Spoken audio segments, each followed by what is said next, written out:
Assalamu alaikum warahmatullahi ta'ala wa barakatuhu. Yau zan nuna muku yadda za ku rage wa wayoyin ku shan data. Abin da yake kawo yawan shan data a waya shine yawan application. Idan kana da application da yawa, to kana kuma yawan amfani da data. Duk application, duk sanda ka kunna data, to yawanci application ɗin suna zuƙan ma data a bayan fage ba tare da sanin ka ba.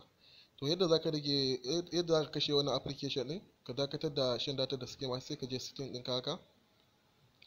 Sai ka nemo apps manager ko app management. Wasu wayoyin kuma suna zuwa da apps. Kowace waya dai akwai abin da take rubutawa. Ni dai ga nawa app manager aka rubuta. To sai in shige shi haka. Idan ka shige shi haka zai watso ma application ɗinka. Duk wani application da kake amfani da shi akan wayarka duk zai watso masu. To kowane application ɗaya bayan ɗaya sai ka bi shi duk wani application sai ka bi shi ɗaya bayan ɗaya. Idan ka shiga ka danna kan application ɗin kamar wannan na danna wannan music ɗin, gashi nan wani waje an rubuta data usage. To sai ka danna shi haka. To gashi nan da kanan ƙasa an rubuta background data da unrestricted data, menene usage.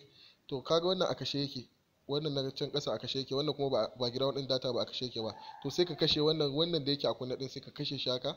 Idan ka kashe shi haka shikenan ka rufe wannan application ɗin, ba zai ƙara zuƙan ma data a bayan fage ba.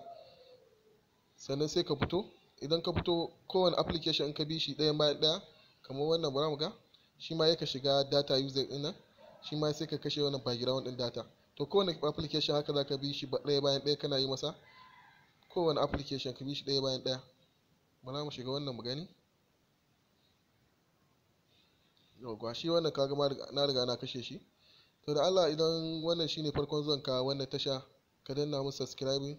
Sannan idan ka ji daɗin wannan bidiyo ka danna min like. Kai ko baka ji daɗi ba ma dan Allah ka danna min like. Na gode.